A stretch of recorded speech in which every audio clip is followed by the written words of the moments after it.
looking forward to this recording today. We haven't done this market analysis and trade setup for the next few weeks. We haven't done this in a while.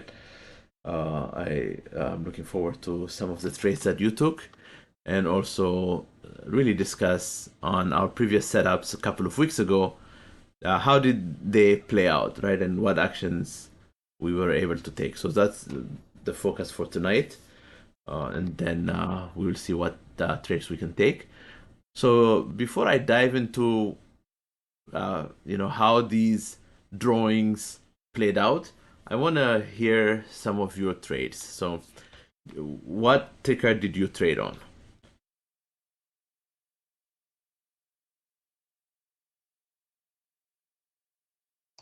I took a trade on the Qs. Okay. So walk me through your trade. Yeah. So if we go back to it's on May 20th, May 1st.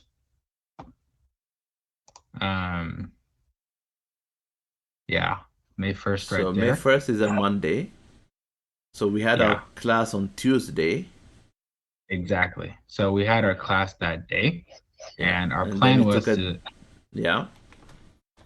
Yeah. So our plan was, if you can see it right there, we go up, we retest that supply zone, and then we reverse to the upside. So as you can see there, after our class on Wednesday, it dropped down below the supply zone, up, tested it, that supply zone, and then reversed to the upside slightly.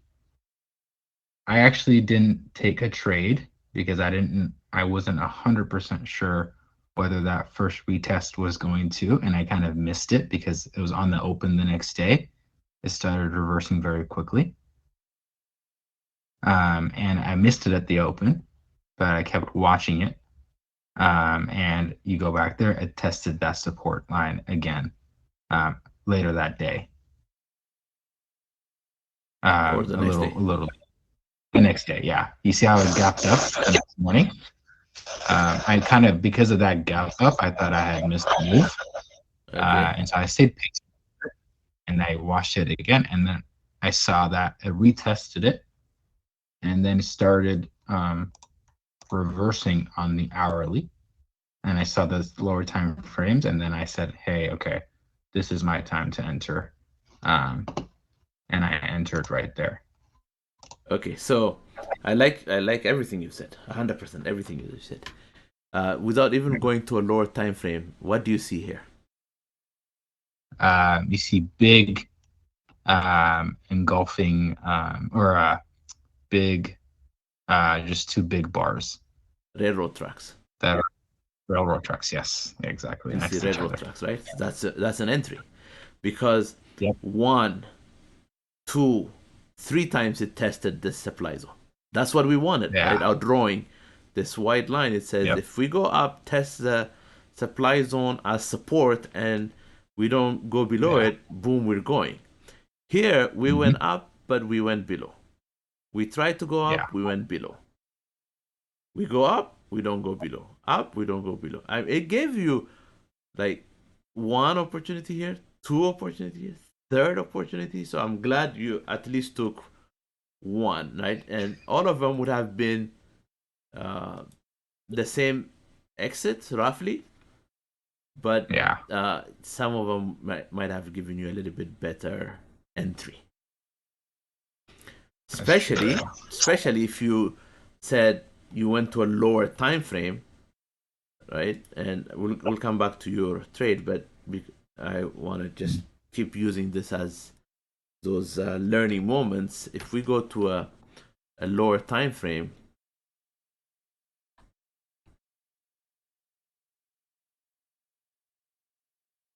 right? So here, when you're on a lower time frame, we know we missed all of these, right? And we missed all of these down here. Yes, you're perfectly right. We gapped up, so we don't want to take this trade, you don't want to chase it. But instead of waiting for this, so I'll show you. Instead of waiting for this, this area here, not a good drawing, but instead of waiting for this area as our railroad track, right? Go down, go up. In the 5-minute chart, you see it go down, and then it almost did a railroad track, and then you have this big bar here. So you have an earlier entry because you said you went to a lower time frame. If you don't go to a lower time frame, this is the right entry. If you go to a lower time frame, you have a better opportunity. When you get this bar, right? So I always want you to have those better opportunities. So let's go back to the hour, okay? Yeah, and just to clarify, like when I meant I checked the lower time frame, I meant more from it like to confirm my assumptions. Unfortunately, I only have time to kind of check this once an hour, so it definitely would have been a better trade. I agree, though, to use that entry. But there's nothing wrong with your trade, right? Yeah. Only reason I mentioned it is because I heard you say lower time frame. Otherwise, this is exactly what I want you to do. Right? Lower time frame is, I'm within my 2-minute window. Let me check the 5-minute chart to see if I have a better entry. Otherwise, your 2-minute window is on the hourly, right? That's you pull the trigger on the hourly. So it's a beautiful trade. It's a beautiful actually, trade. So yes. Now that I look at it, Beanie, I actually entered on the test one below, the previous test. Sorry, I should have been more careful. Within that little consolidation zone. Yeah, right there. That's where I entered. So what was your candlestick pattern did you use to enter? Or did you just say, I'm just going to enter? I said consolidation. It's tested it already once, the second time, and then I entered right there.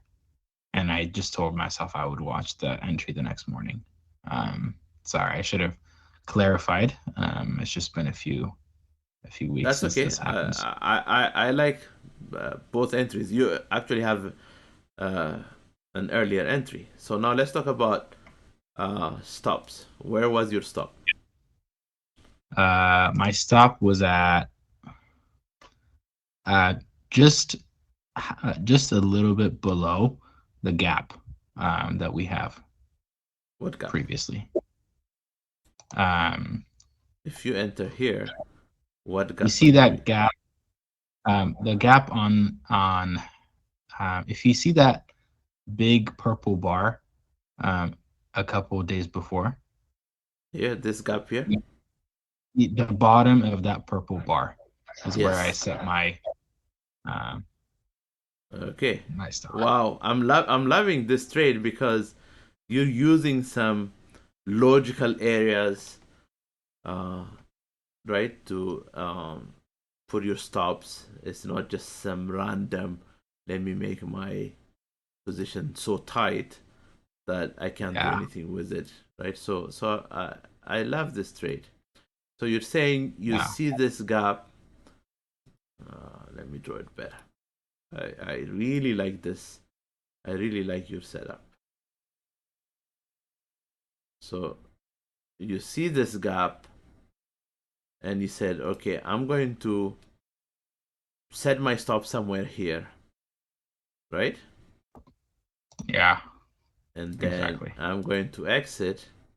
Now I have to measure 2x. Yeah. Okay? Yep. And boom. Now when I measure 2x, it took a couple of days because you entered on the 23rd. You didn't hit your exit until the no, not the 23rd. You entered on the 9th. You didn't hit your exit until the 18th, right? So it took about 9 days.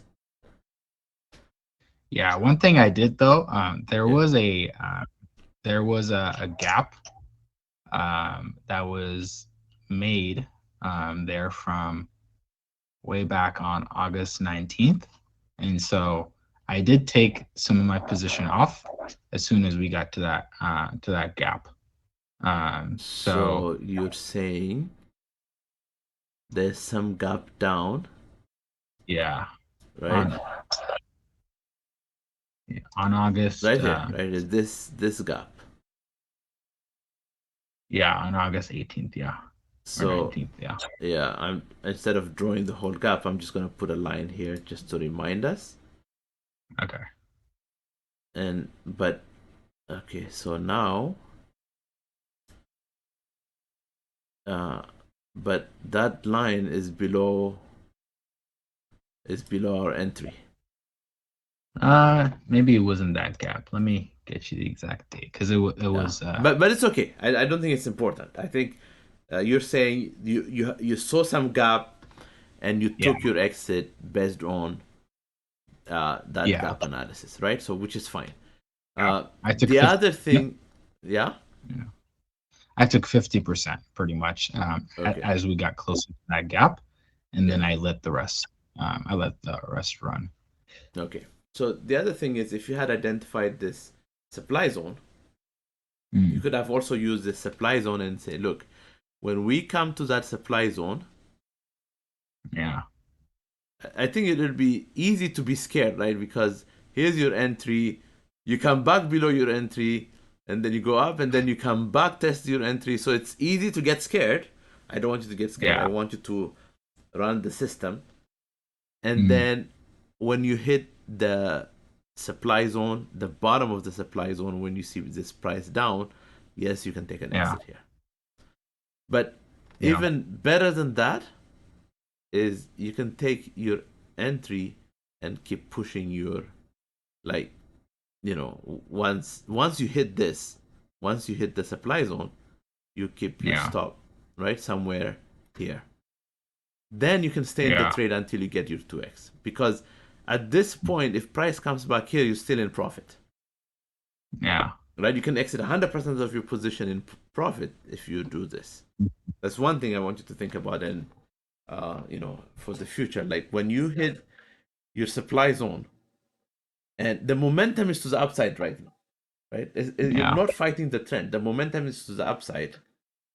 mm, Just be bold a little bit, and then just say, hey, once it hits the supply zone, I want to see how far it's coming down. Nope, it's not coming down, so it's pushing up. Then I can say, okay, now I'm going to use this as my stop. Boom, I hit my mm, 2x. And now that I hit yeah, my 2x, I have extra, right? So you keep trailing it like this, keep trailing it here, and you exit today. yep, You exit today, yeah, or you've gone, I don't know, some significant amount, like 3x, right? You've already mm, gone 3x, so you take another 25% off at 3x, but you yeah, didn't get to 4x. But that's okay, yeah, right? This is beautiful. I love this trade. yeah, But just definitely. keep in mind, Yeah, like, just take fear out. Just take mm, fear out. Look at the momentum. You're driving the momentum. So yes, this up and down movement makes you scared a little bit, but they were very, compared to how far we've come up, these are very little movements, right? And so I love it. Was that the only trade you yeah. took? That was definitely one of my better trades. Might be my best trade so far. That was really the biggest one I took because after that, after such a strong move to the upside, I was kind of expecting some sort of natural pullback, and so I kind of just stayed with the gunpowder dry on Qs and on SPY. We were just in such a tight consolidation, and so I didn't feel comfortable kind of because we were on like a almost 3 week consolidation on SPY, so I didn't really see a lot of opportunity because it was just a lot of sideways movement, and so I didn't take any other trades on SPY. So let me tell you a couple of things here. So our fib, right? We kept pushing it up. I think this is the highest. Uh, this is the highest, or here's the highest. About the same. When you Mhm. took your trade, we remained above the 23.6%, right? Yeah, you used the Yeah, supply zone. You didn't use the fib, which is okay. because we said if this happens, we're taking a trade. That's perfect, right? We stayed above. Now, because we're above the 23.6, again, more confidence for you to say, hey, this is still a strong move to the upside. Right? You have to combine everything. And even when you come to this gap up, right? The next day after your entry, you put your fib there. We barely pulled back. You keep moving it up, we barely pulled back, right? And now we're way up here. We barely pulled back. Even this is not a concern, right? But if you trail your stop, because once you're at 3x, you start to make it tighter. Yeah. Right, and then you can be out of the trade. So, but overall, I really love your trade. But there's so you only took one, but let me tell you another one. But this one, I want to just show it, but I don't want you to take it, right? Because again, it's counter trend. Yes, we're overall biased to the upside. We keep testing the supply zone. We keep testing it, right? So every time we hit it, we can go to the downside because we say, hey, we have a strong upward momentum, but long-term bias downwards for the time being, right? But that is being challenged now, really being challenged. That is really being challenged. So that 78.6% right here from this big move down is really being challenged. So that's this dotted lines here. So we try to go above, break below, try to go above, break below, try to go above, break below. So another opportunity was when we said if price goes up and it collapses, we take it to the downside. So this is like very short-lived, right? So like with options, this would be very quick, like boom, in and out. But just so that you know the possibilities on how things work, and because we said it, we didn't have hindsight, right? We said two things could happen: we push up and we go to the downside, or we push up and we go to the upside. And here our target was this gap, and price came to the top of that gap. Yeah.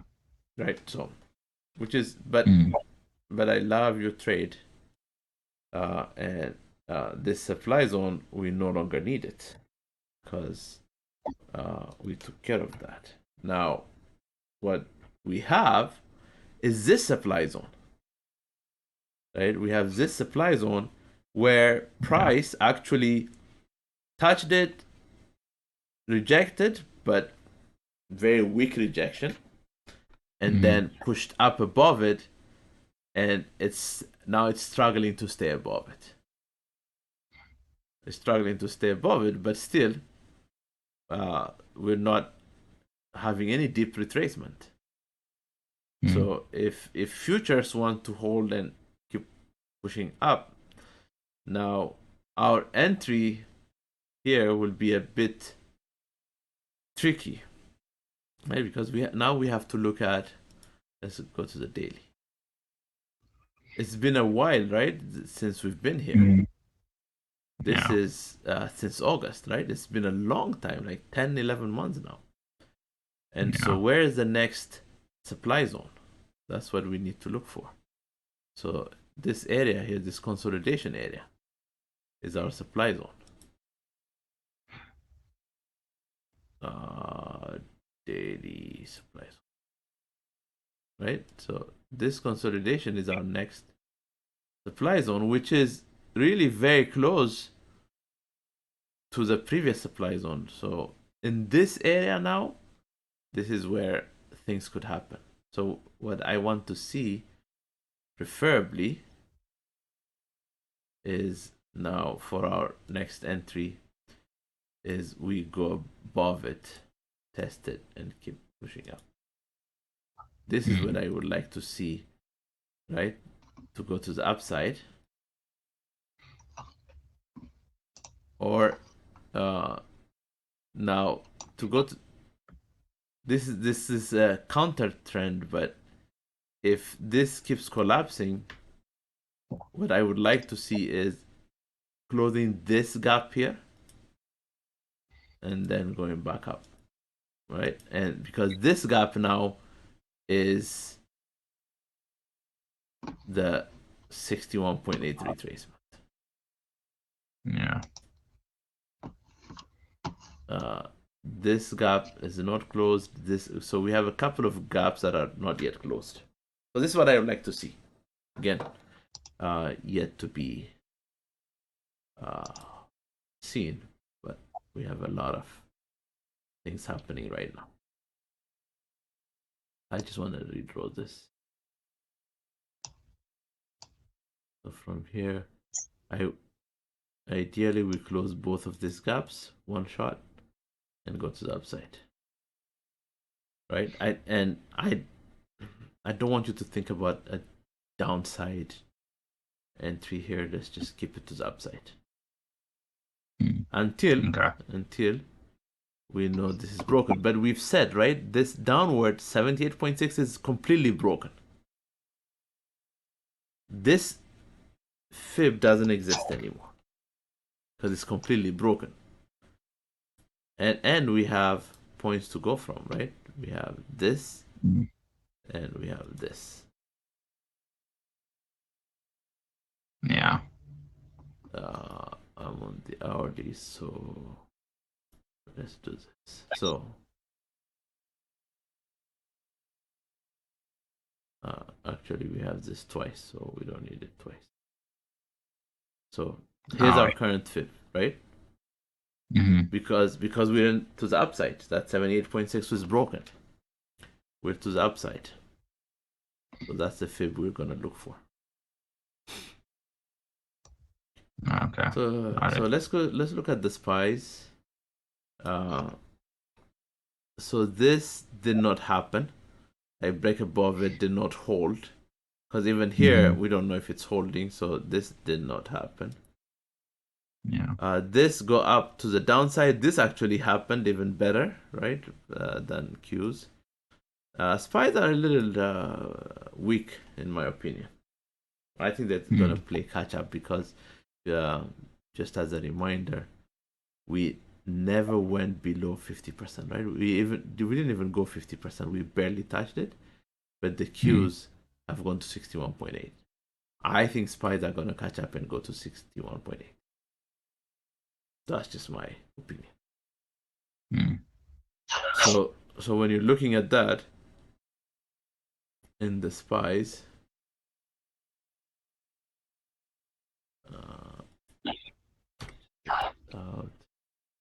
so what is a possibility?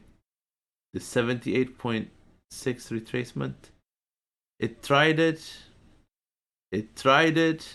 I'm still not convinced, right? I'm still not convinced that we've cleared it.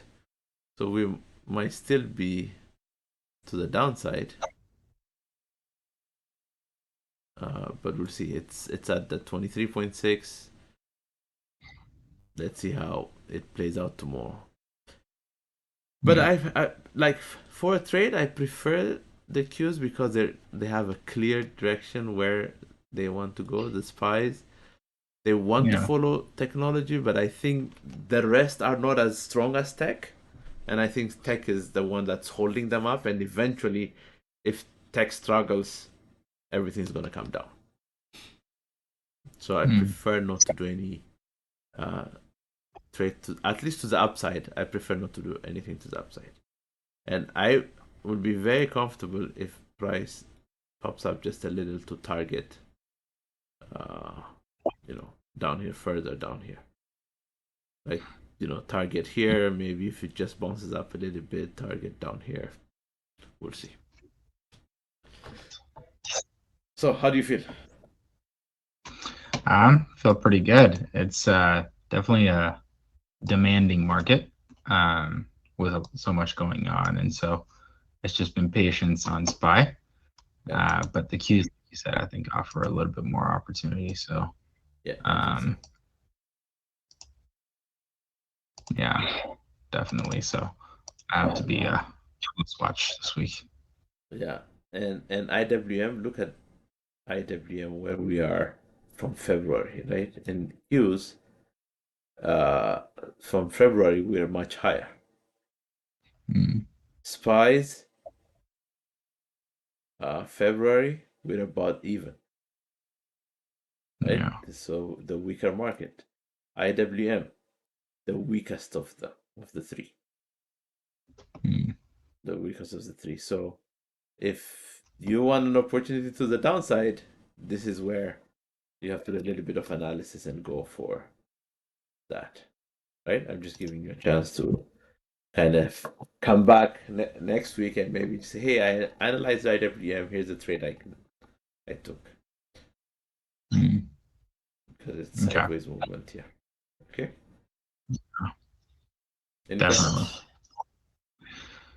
questions? No, nothing for this week. Again, I think it's just patience is key in this market. It looks like Yeah. just let the trade come to you, and only take the A+ opportunities that come. So I'll have to keep watching. Very good. Then let's wrap it up for today, and we will talk next week.